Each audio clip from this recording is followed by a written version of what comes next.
Welcome to our weekly Friday Talk and Tour series when we share the opportunity to visit the studios of our wonderful artists and hear about their works and inspiration. These visits are brought to you by the Duncan McClellan Gallery and the DMG School Project of St. Petersburg, Florida. Thank you for joining us. Thanks everyone for being here, and especially to Elizabeth Sterling and John Kessler, her husband, who have helped us put all of this together. We're so fortunate to have Elizabeth here. She's a really established and accomplished artist. She uses images as a vehicle to show the complex relationships of human emotions and how we all relate to each other. Her work has both a contemporary and historical relevance. She uses figurative embellishments on the vessel shape to create unique and relevant glass sculptures. We have the chance to have a special look into her studio, her technique, and she's going to share that with us now. So thank you all, and thank you, Elizabeth. Okay, Mary. So let's see. I wanted to, are we going to get the video started soon? That will be started soon, but why don't you talk a little bit about what you're doing right now? I know you've been, in isolation in Seattle, but you've been doing some kind of interesting things and re-examining where you're going with your art. We'll be seeing some of these large white mold blown pieces that I blew a few years ago at the Museum of Glass, and finally getting around to doing a little bit more work with them. They were a lot of fun to make, and but it took a little while to work out how I wanted to present them. They're really interesting pieces of glass. Again, you'll see more of them later. I continue to engrave on transparent vessels, transparent cameo vessels, and that is really close to my heart because I'm able to use them as a method of expression and very direct expression. Now, Elizabeth, you started out did you start out as a printmaker or a painter? When I went to art school, I focused on drawing and painting and didn't discover glass until much later in my career. I think it was in my 30s when I first started working with glass, and I was playing foosball in my misspent youth and wanted a stained glass lamp for my table. So I learned how to make one.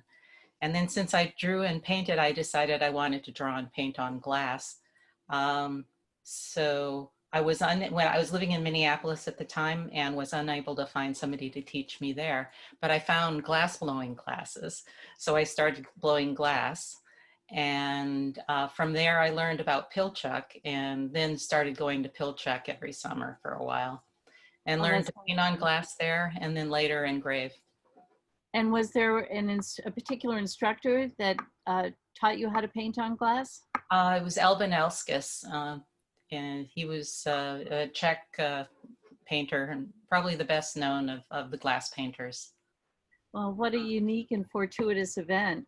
We're going to enter your studio now, and we're going to see some of the work that you're talking about.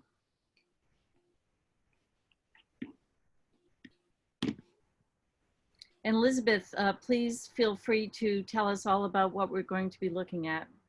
Okay. And anyone else, excuse me one second, anyone else, if you have questions or comments, please enter them into the chat button and we'll relay them to Elizabeth. Welcome to our house. Those are two dogs, Penny and Roxy. We have another dog, an elderly standard poodle, but she's not in the video. Here's a flask that I made a number of years ago. And let's see. So this is spawning upstream. and it deals with the idea of sexual attraction and desire to procreate. And it's sometimes deadly effects and other times quite magical. And so you can see the backyard a little bit off to the side, and there are a few more pieces. And I think we'll be looking at blowing bubbles. So I was thinking in terms of a lot of different ways that bubbles enter our lives. You can certainly blow them, or the bubbles from washing your hair, and a number of different things. I like looking inside of the pieces as well. It gives you kind of a different viewpoint. Since it's transparent cameo, you can see the imagery both on the inside and the outside. And they're engraved on the outside, correct? Correct. I have done a few pieces with engraving on the inside, but I found it rather awkward and kind of made, it kind of rings, and I was going deaf by the end of the process.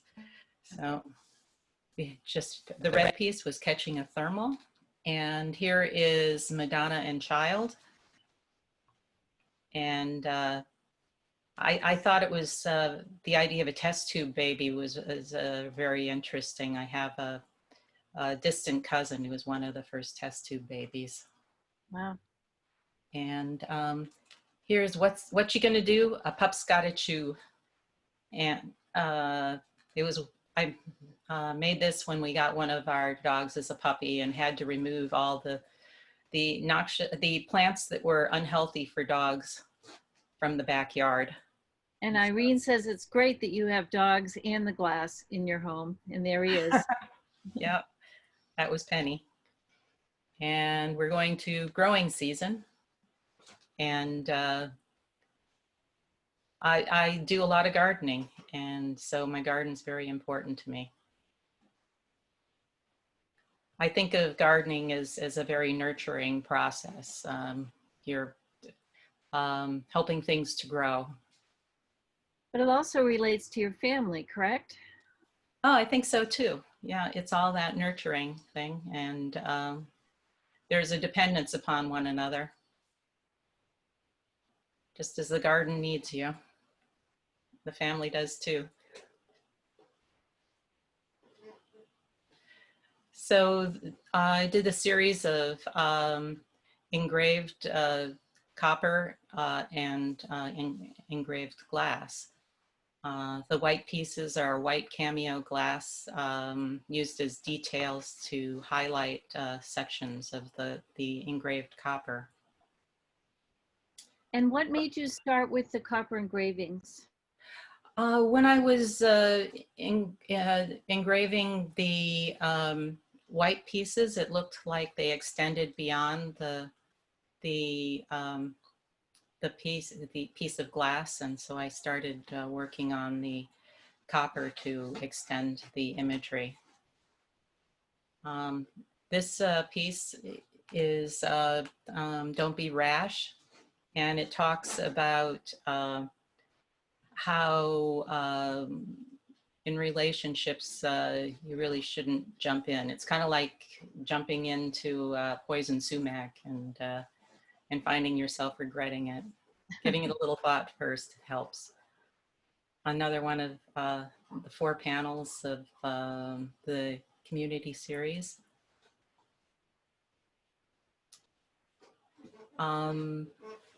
So the copper panels are inked, so they stand out more than if they were simply without ink.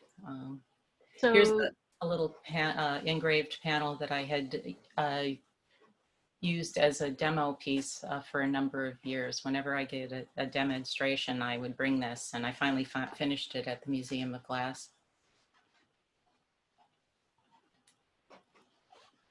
And we've got Soaring Through Turbulence. I have used a lot of bird imagery over the years. I like the significance of birds and them taking flight and the sense of freedom. And Keeping Warm. So I grew up in the Upper Peninsula of Michigan, and we had knit caps that we called chooks, and they were all kinds of beautiful patterns. And I like the alternating patterns and the figures. And a couple of sconces. Luca Rattazzi helped me with these and had a metal worker make the bases for them. Beautiful. So now we're in my daughter Tristan's studio. She's a vegetarian taxidermist. And we're about to go upstairs past my husband John's father's periodic table of birds. It was a project that he initiated and got the artists together, and it's on our way to some work. So this is making a connection. These were some of the first engraved white cameo panels that I made. And that was before I started in adding the copper. And as I was saying earlier, oh, here we go. I gave my son a panel, and so I put one of my pastel drawings in its place. It's up to a piece with copper. So when I was engraving the white pieces, it felt like the imagery extended beyond the glass, and so I started extending the imagery with the use of copper, etched copper. Back in art school, I had done some printing on copper and really liked the process. And when you say the copper's inked, what do you mean by that? So I put ink on it, just prepare it as I would for a print. And I have taken a few prints off of each one of these, but I ended up allowing the ink to dry on the copper the final time I did it. And so the prints are kind of an afterthought because I really made the copper plates for this application, but I think it works really well. I enjoy the color of the copper next to the white of the glass. Mm-hmm. And do you use a similar tool for the copper that you use on the glass?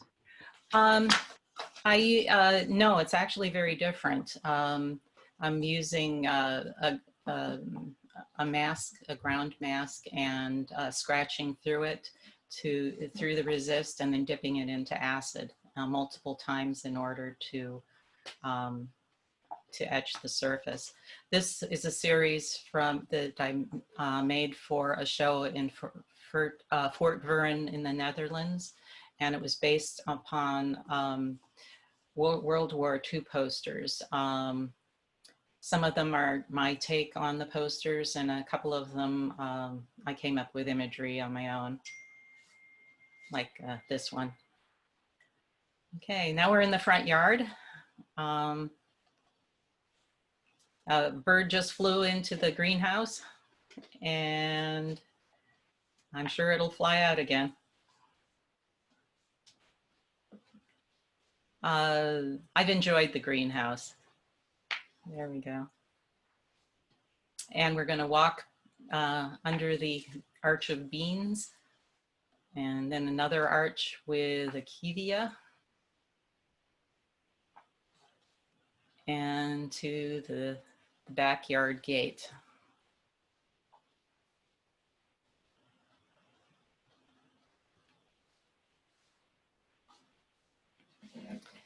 And we'll walk past some herbs and to the little waterfall. The dogs spend a lot of time in the backyard, but so do we. So I'm going to do a small demonstration of how I come up with imagery. I will have a vessel that I'll use a Sharpie on, a kind of marker. and I'll be scribbling on the vessel, just sort of random marks on the vessel, sort of large, wide strokes. Rotate the vessel and continue to make large strokes and scribbles. And then I'll start to see things in the scribbles. I tend to see faces first, so I'll probably, well, I know I will be focusing on drawing faces. When I was a little kid, I had a door that had a heavy texture of wood grain on it, and I would always see things in the wood grain as well. Looking up in the clouds, see textures and shapes. Or I guess the typical thing is an ink blot, but I think of it as a way to sort of access subconscious thoughts and feelings.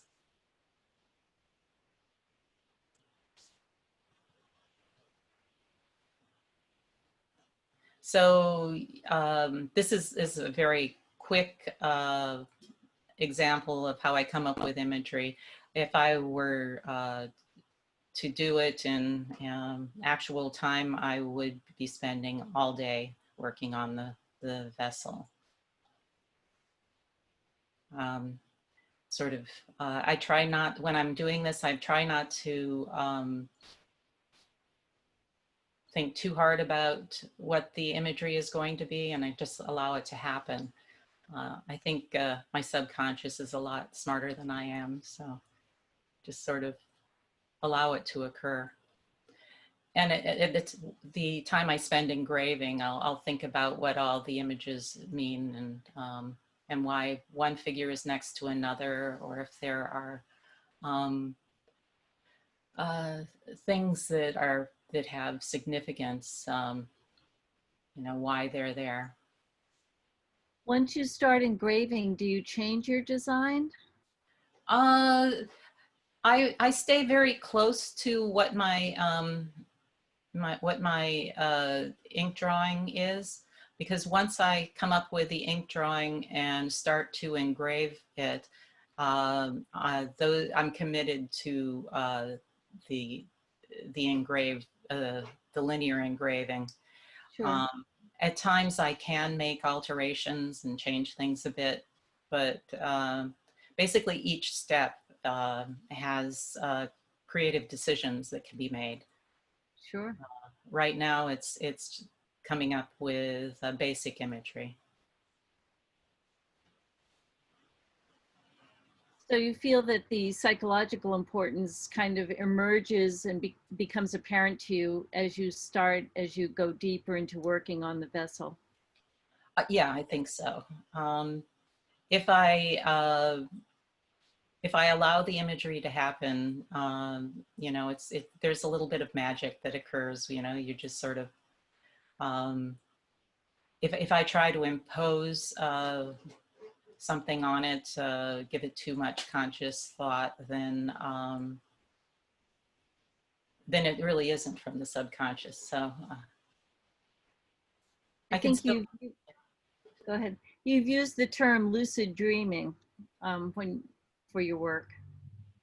Oh yeah, I I like lucid dreams. They're actually kind of interesting. If you can linger in your dreams for a little while after you wake up, you can change them just a little bit. If you've had a little bit of a bad dream, you know, come up with a different conclusion to your dream. Um, if you've had a really good dream, you can make it even better. So.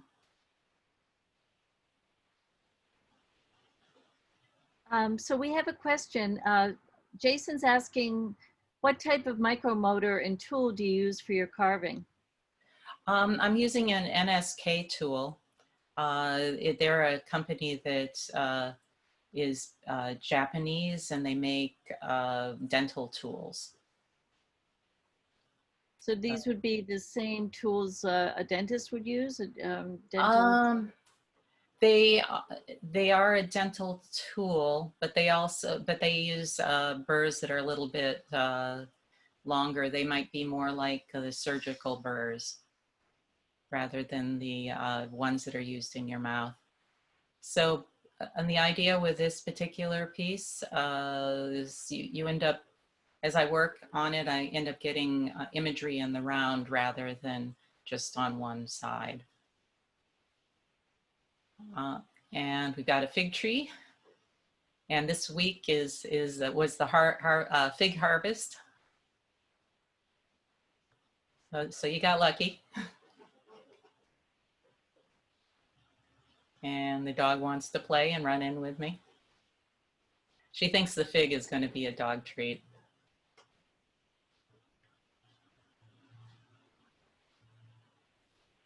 And there's a painting on glass that I'm going past. And into my studio. We're going to cross the studio and go into my little engraving room. And in the corner is a recirculating air cleaner that I made using an inline fan and 3M HEPA filter. So even when it's cold out, I can have the nice fresh air coming through.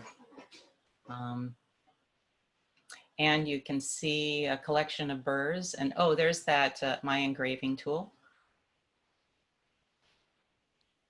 And one of the burrs. Can switch them out fairly easily. So I use this tool for all the very fine engraving. And if I'm going to make any large aggressive cuts, I use a Fordham drill. It has a lot more torque, and I can use really big burrs on it and wheels and for cutting. So Lisabeth, who was your first engraving teacher? I was a teaching assistant for Judith Schechter, and she used Fordham drill for her engraving. And so that was my first exposure to the engraving tools.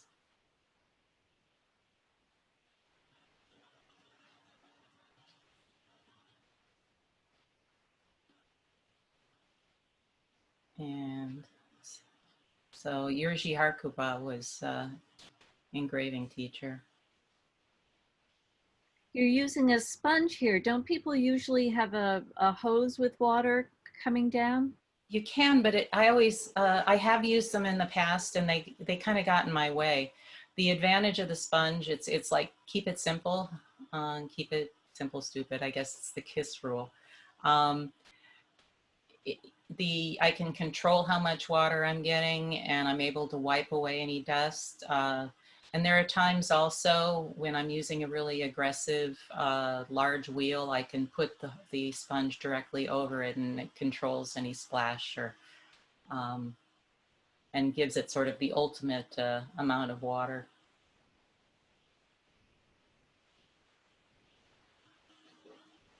So this tool here that we're seeing is a pretty wide tool. So you're making some pretty significant cuts, I guess, or engravings with this tool. It's not that fine.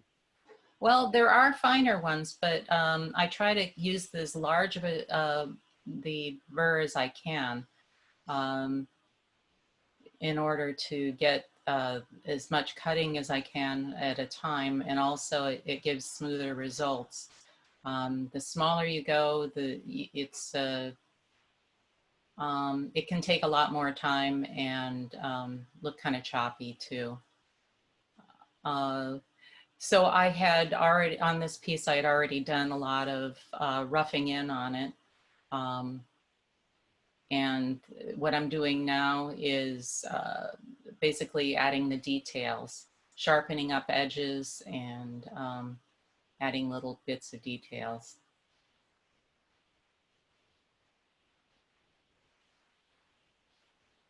The face just below it hasn't been was basically in the same condition as the one that I'm working on. So you'll be able to see the difference between the two shortly. There, so just a few details can really start to make it, give it dimension. So And how much time would you think you spent on that one face ultimately? oh, it's really hard to say because every step, there are lots of different steps in the process. And that's actually kind of the fun part, adding the details.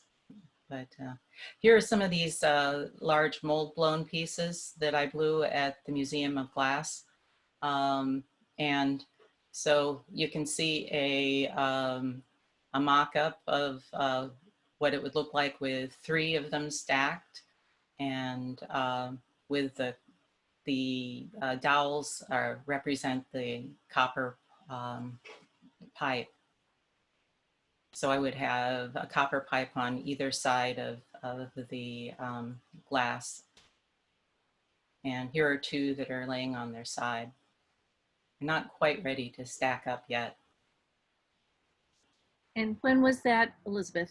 Uh, Elizabeth. I forget the year. It was back when I had brown hair, though. Here's one of the molds that I used. It was a 4-part mold, and used it to blow those particular pieces. And that was dropping the color into the color cup, the glass in the color cup. And here, it's not the same mold, but it's dropping a bubble into the mold. And here, he's blowing into the mold and filling it up so that it stretches into all parts of the mold. I line the molds with cork, so it would burn, and I'd have to replace the cork after 3 or 4 pieces if I wanted more. So here it's after it came out of the mold, and on the bench, it's getting ready to go into the annealing furnace. And here's a piece of copper that has, I've textured using kind of spattering of the resist, and then dipping into ferric chloride, the acid that I use. And also I have another sample of a piece of pipe that I etched with figurative imagery. So that will be burned kind of into the interior of the glass? So I would use the copper as a component of the sculpture. And here are some drawings that I've done. I have, particularly when I travel, I bring my sketchbook, and always drawing faces and other sketches. So these are pencil drawings taken out of my sketchbook.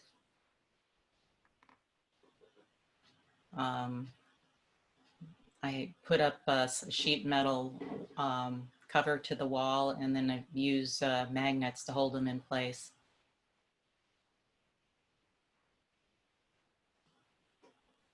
So these are taken from real people? A few of them are. Most of them are just random, thoughts. Just sort of allowing the drawing to happen, playing with features and patterns and textures. Do you attribute your style to any one particular artist or any group of artists? I was looking back at the drawings that I've done over the years. This is that's with copper etching without being inked. So I've looked back at some of my old drawings back when I was in high school, and it's basically the same style that I draw now. And when I went to art school, I worked from the figure a lot, and then I go home and I draw pictures from my imagination. And it was like, it took a while for those things to sort of merge. And took my first experiences with glass were with stained glass, but I took a class with Joseph Cavallari and for the fun of it, and ended up making a couple of panels, and this was one of them. It was fun to revisit stained glass. And this is one of my first engravings on glass. Um, and my kids actually can recognize themselves in there. Uh-huh. Um, and then I started adding paint to the engraved glass. Uh, this one's called Unspeakable Fears. And the black is a black of paint that's fired on. And a small vessel. That's lovely. We'll see an image of that later also. Oh, okay, cool. Yeah, it was called Made in the Shade. And then I started doing making some uh, parts to add to engraved glass. And this is kind of like a Hershey kiss shaped piece of glass added to drop in the ocean. But I thought of it as sort of like the shape of water striking, the water drop striking the surface of the ocean. Um, and these faces, they're kind of like eggs or grapes, or I've used those a number of times. Oh, Father has no eyes or ears, so Junior has no chin. It was a small painting on glass that I did. And is that enamel painting? It's glass stainer's paint. It fires on at a slightly higher temperature than enamel, but it's the same sort of thing. Past the wall of tools to another stained glass panel that I made. And that one talks about how we get started on our bottle addiction quite early.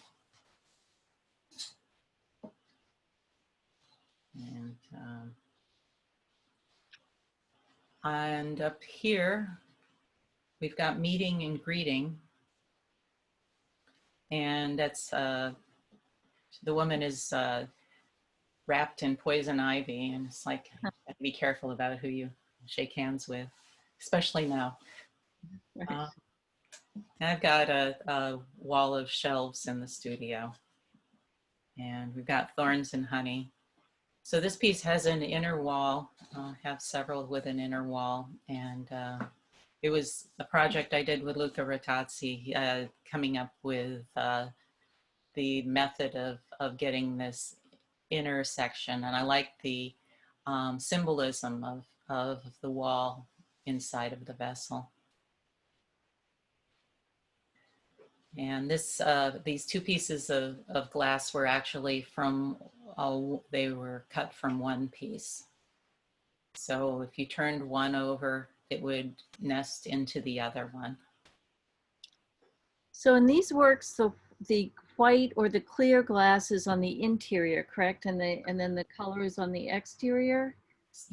Correct. So this is clear glass with blue on top of it. It looks white because of the white background. And this one is head in the clouds and feet in the soil, I believe, or dirt. Marion is asking, how long does it take you on average on each figure? I guess we kind of touched on that, but well, yeah, it kind of depends upon how large or complicated each figure is. But a piece like this would take 2.5 to 3 weeks of like full-time work. and Joni asked, did you ever attend Interlaken? I never have. It sounds like an interesting place, though. Do you feel the need to go back, or the desire to go back and try different educational venues? I find it interesting to take classes, um, and those a lot of those summer programs are a great deal of fun, you know, socially and creatively. Um, So yeah, I enjoy all of those. you're never done learning, right? Never, never, and you're always hopefully trying new things. Yeah. Um, Yeah, and this one, I did a little bit of engraving on the inner wall as well. Give it, the little dots give it sort of a screened effect. So is the inner wall made by collapsing the bubble on itself? It is. So we blow the bubble and then push it together and then blow it out again. And sometimes it works really well and sometimes it didn't. There was kind of a high failure rate on it, but um, when it worked, it was very effective. I enjoy those. Yeah, that's Um, beautiful.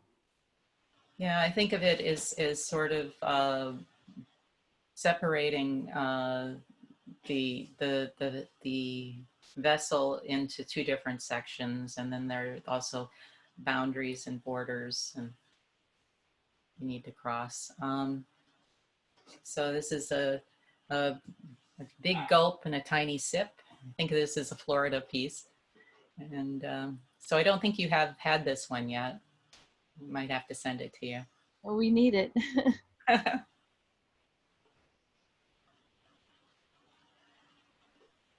And two tame tigers.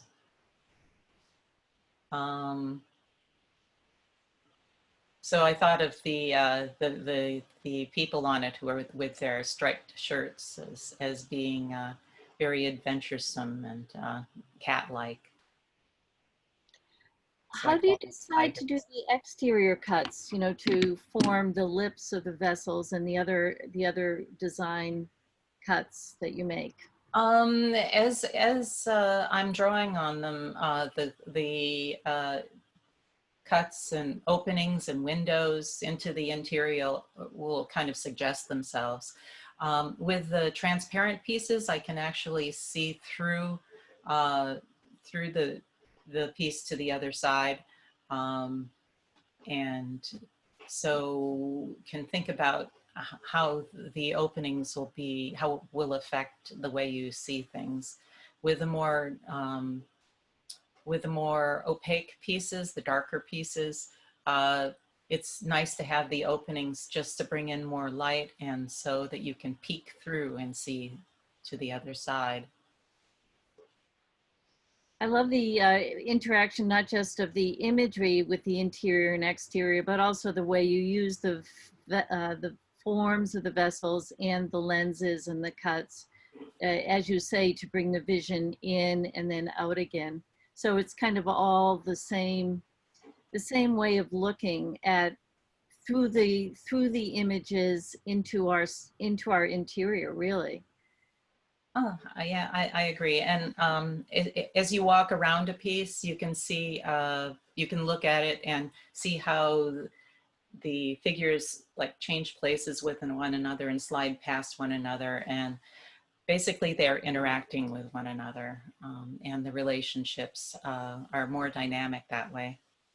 And also, so Marion asks on that uh, subject, how does color inspire the imagery, or when does color come into consideration?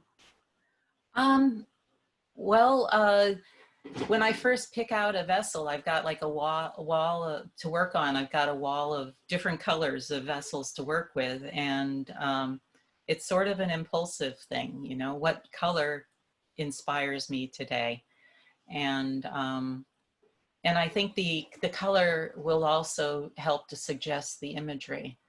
Um, Mm-hmm. you know, red gives you a different feeling than blue, and green Right. and green just, I think, is living. Um, so um, I try not to impose a subject matter, but the color can definitely influence it. So you pick the color first and then you start drawing on it. And so the color is kind of the first choice, and then the imagery evolves from that. I think so. Also the shape of the vessel. Usually in the hot shop, when we're coming up with images, I have a sketchbook full of shapes and colors that I like. But that's long before the imagery is ever started. Wow. Well, we're going to see some of these beautiful vessels up close. We're going to scroll through them. And again, if people have questions about any particular one or group of them, please feel free to enter that into the chat. And Elizabeth, you can expound on the pieces as well. Oh, okay. Cool. Okay, so we are with spawning upstream, and I guess I kind of talked about how it represents the urge to procreate, but also was thinking in terms of what you find in the water, not just the fish, and how man has connected with the water. So we've got a mermaid here, and I guess she kind of speaks of the dangers of the deep and of the ocean, the siren song. But I love the energy though, too. Ah, thank you. I like the flask shape. And so blowing bubbles. Um, it's kind of an earthy purple color. And I was kind of thinking, needed a little cleansing. So I think that sort of started the the bubbly feeling. I'm in a bath, a bubble bath, and um, this is the largest vessel I had ever made, and it was a challenge to sort of work my way around it because I wasn't able to turn it quite as easily as the small pieces. But after cutting the big opening, it sort of all came together. And catching a thermal. So when I was working at the Burke Museum as a day job, um, as I was like the meter and greeter in the back entrance. And I was looking out the back window watching crows playing in the thermal, where the wind would hit the side of the building and go zooming up, and the birds would fly into that and also go zooming up with the wind. And you could tell they were having a wonderful time. So when I started to engrave this, I was thinking of how the wind just sort of whooshes up. And Very elegant piece. yeah, I like that one. And we have giant test tube. And I think I mentioned one of my cousins had been one of the first test tube babies. And this one talks about how there are many hands, many people involved with the development of a child, whether it's in the test tube or even, by natural means. And it's in an acrylic holder that can be mounted on the wall or on a countertop. And so we've got this one talked about how there are a lot of plants in the backyard that had to get rid of from the garden because in order to let the dogs out, needed to make it safe because you can't really keep things out of a puppy's mouth. And the next slide, we'll see it rotating as well. Oh, okay, cool. I think so, yeah. It should, yeah, there you go. There we go. Beautiful. So watch how the images from the background go past the images in the foreground. So as you're moving around one of these vessels, It's really very dynamic as the relationships change. Mm-hmm. And growing season. You saw Uh, that in yours. yeah, there's my garden. You Yeah. know, gotta live with my garden. And it's a wonderful place for people to meet and to, you know, it's a big part of our life. And previously, it was part of our social life. Currently, not so much. Although if we do have visitors, we meet them in the backyard. And the community series. So these, I'm able to use my sketches that you saw on the wall uh, directly for these pieces. I can take one of my drawings, and because it's flat, I can impose a sketch directly onto the copper. When I work on a vessel, I don't do preliminary drawings. I draw directly on the vessel. Um, because it's really difficult to get a flat drawing onto a curved surface, and the perspective changes on the curved surface. Now, do you do commissions if someone had an image that they would like to put on copper with an engraved glass over that? Is that something that you have done before? I have done occasional commissions, and you know, it's possible. Possible. The Actually, process is a little different, but right. yeah, I can do that. So this is Don't Be Rash. And I really enjoyed certainly the imagery, but also making these huge cuts into the piece. So it has kind of extreme windows and doors. Um, if, if you were to see it in rotation, it would certainly be more obvious, but you can kind of see how there are some giant arcs of glass coming up. Let's see. And Soaring Through Turbulence. And let's see. So I guess I had talked about the birds. It's really kind of an interesting thing how birds have become a repeating theme, not only in my life, but John's also involved with BirdNote, and my daughter Tristan works at the Burke Museum, helping to prepare bird specimens. And We've got birds in the backyard. Uh, So so birds come Bird are Note part of is our life. Bird Note is a radio show. Is that correct? Yes, yes. It's on how many stations? 200. 200 or so stations. And And John is the moderator. no, he does the recording. BirdNote. Ah, BirdNote, yeah, you can go to birdnote.org and sample some of their shows. we have to put a plug in for you, John. Yeah. Okay, keeping warm, me and my chooks. Uh, Also, there are a lot of threes in my family. I'm one of three girls. I had three children, and so it's sort of the three people is a reoccurring theme.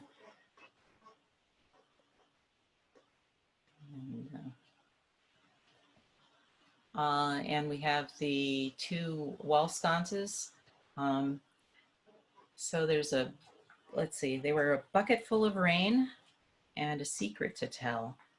And so I sort of thought of them relating to one another, and as the secrets were in the bucket. And so originally this was one vessel that was cut in half, and it can be hardwired into a wall, but I've got it attached with illuminated with a cord because it's been moved around a few times. And so this was one of the first sort of the little series of wall panels that I made with the white cameo glass. It's actually an architectural glass with a thin layer of white on the surface. And it's a manufactured glass rather than a blown glass, but I found that it's really wonderful to work with. Hmm. Um, and so uh, you'll see here how I extended the imagery to more than just the glass. So it ended up becoming, instead of an individual uh, work on unto itself, the white glass, it became more of a detail within the composition. So I ended up emphasizing certain areas of the coppered image with the white glass. And this is the same type of industrial glass that you were talking about? It is, yeah. They no longer make it, but fortunately I've got a few sheets, Good. and it's called Opalika. It was imported from Germany. Uh, Um, and here it's over Greenland. I was flying to Denmark for a show, and was drawing this image in the white glass as I was passing over Greenland. mhm. And the woman's in a cozy coat, and I thought I was looking out the window at the icebergs floating away from Greenland, and thinking this was all crazy. And so I ended up using a what is this called? It's loco weed. Yeah. And so we've got, let's see, oops, I missed that one. Thinking in terms of tulips. You know, the old joke, tulips on a piano, I thought was kind of funny. But I have a lot of flowers in the garden, as well as vegetables. Um, and the tulips come up every year, whether I plant them or not. So we have neighborhood squirrels that will move tulips around. Sometimes they will dig up other people's tulips, and I'll find them magically growing in my garden. So the tulips are kind of a fun mystery where they're going to come up every year. And in my bubble, um, I guess it's sort of the idea of a personal bubble has taken on new significance these days. Yes.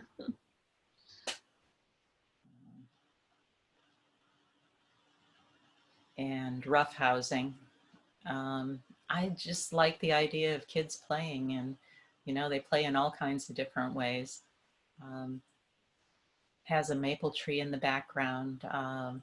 My family's summer place when I was growing up was called Maple Trees.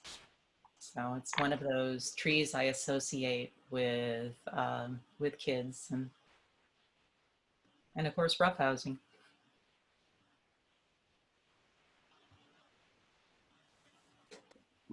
And the finger. So this was the series from Fort Vuren, this old fort from the 1600s in the Netherlands. I was invited to a show with 20 different other artists, and we each got a room.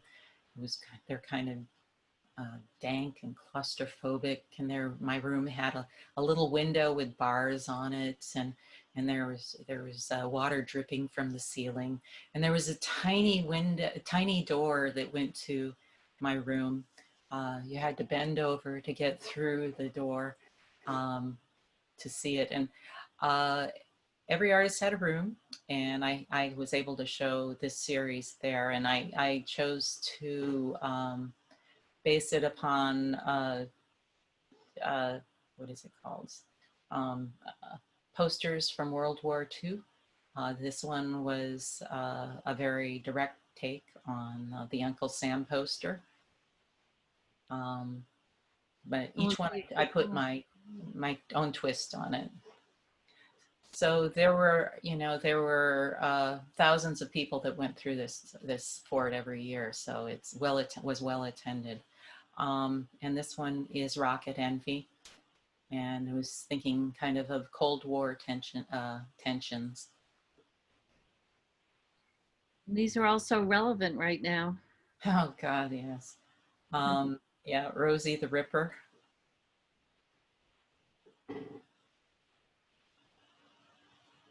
and Every Garden's a Munition Plant. So the last two are also based upon uh, posters, actual posters. And This one and the Rocket Envy were um, things that I came up with that reminded me of the posters. Mhm.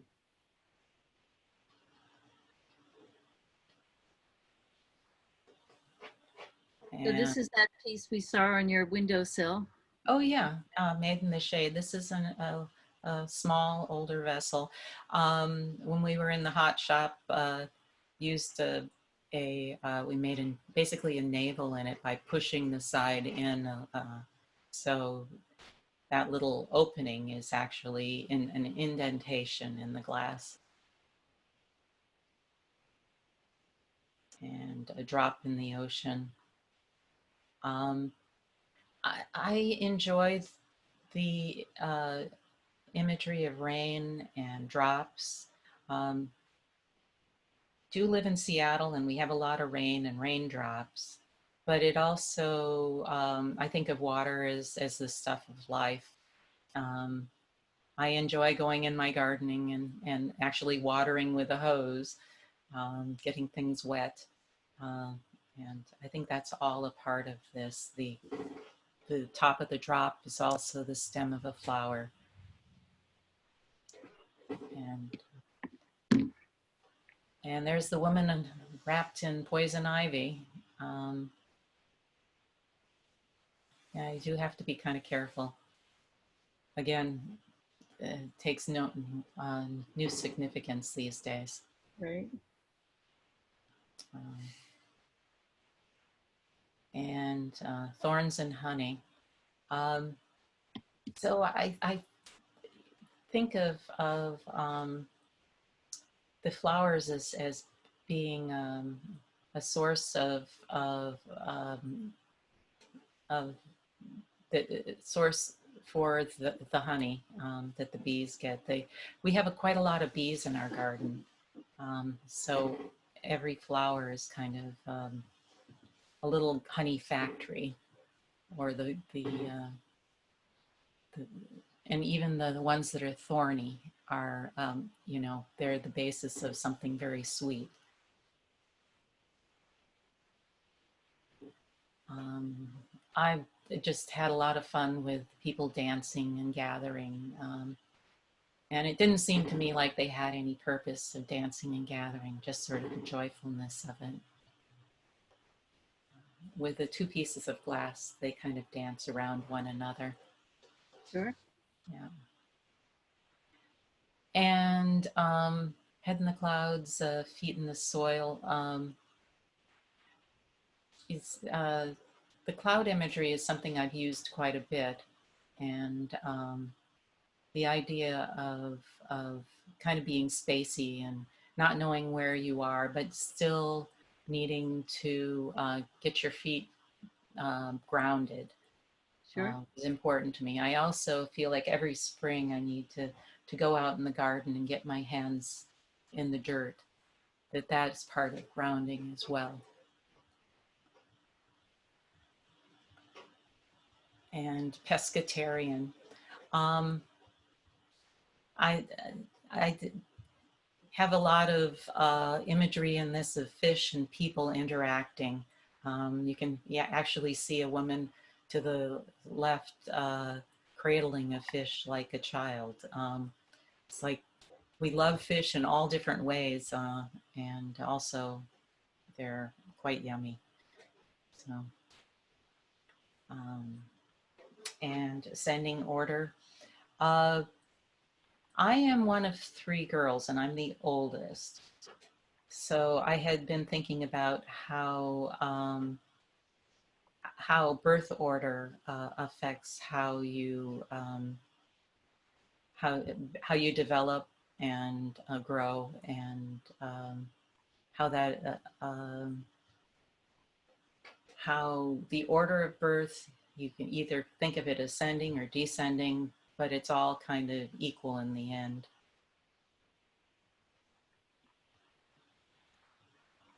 And under the pyramid, I had fun with the Egyptian imagery.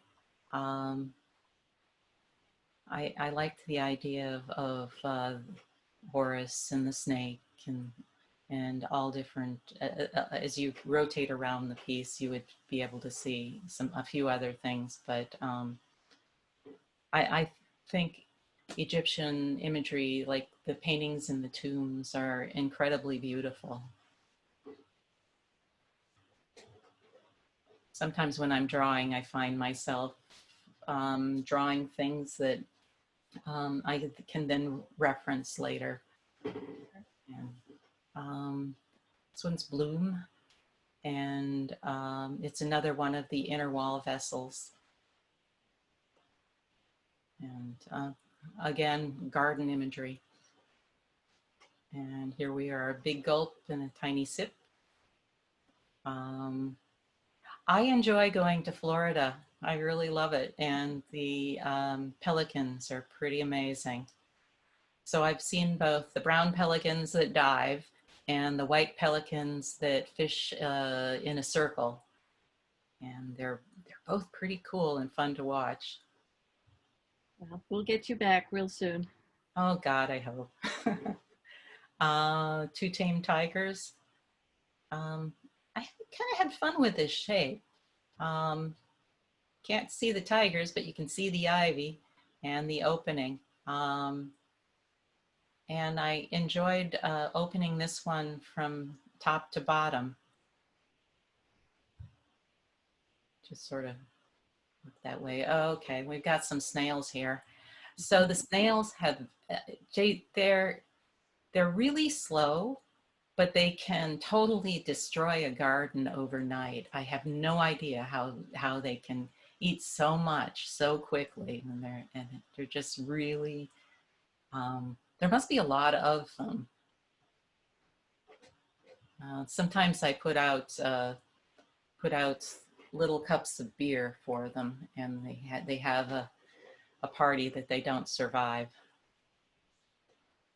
So I think now we have a real treat. We're going to see the next two pieces rotating, and it's really special. We'll be able to see through the pieces as Lisabeth has described.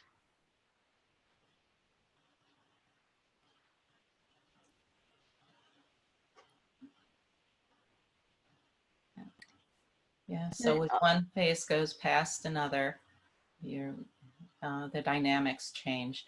I think it's more obvious in some pieces than others. And of course, the opening is kind of a window or a door that you can see through, and it frames the image behind it. Beautiful. And this is one of my favorites.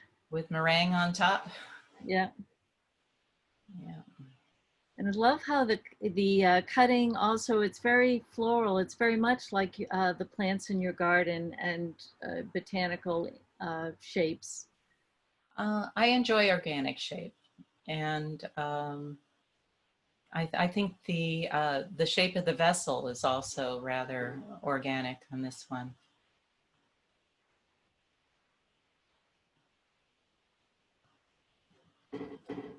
Again, if anyone has questions or comments, we can ask Lisabeth about them. You'll also be getting an email from Irene with a list of the pieces you just saw. You'll be able to look at them at your leisure. Really, really beautiful, beautiful work. So thank you, Lisabeth. Thanks everybody for being with us this afternoon. It's really a rare treat to see such incredible work on such an intimate level, and to spend this kind of time with the artist and let her, talk at leisure about her work. You don't really get to do that very often. So next week, if you can join us, we have Naoka Takanuchi joining us from Vancouver. And I know that Duncan wants to say thank you. And Lisabeth, thank you so much for being with us today. Well, thank Thank you. you, Sorry, Lisbeth, I wanted to thank you. That was a great presentation. I never get tired of seeing your work, and being able to see those windows is really gorgeous. Oh, I love the content in the work. You express a great deal of thought, and thank you so much for being here today. I want to thank all of you for coming on today. This is a real joy for us.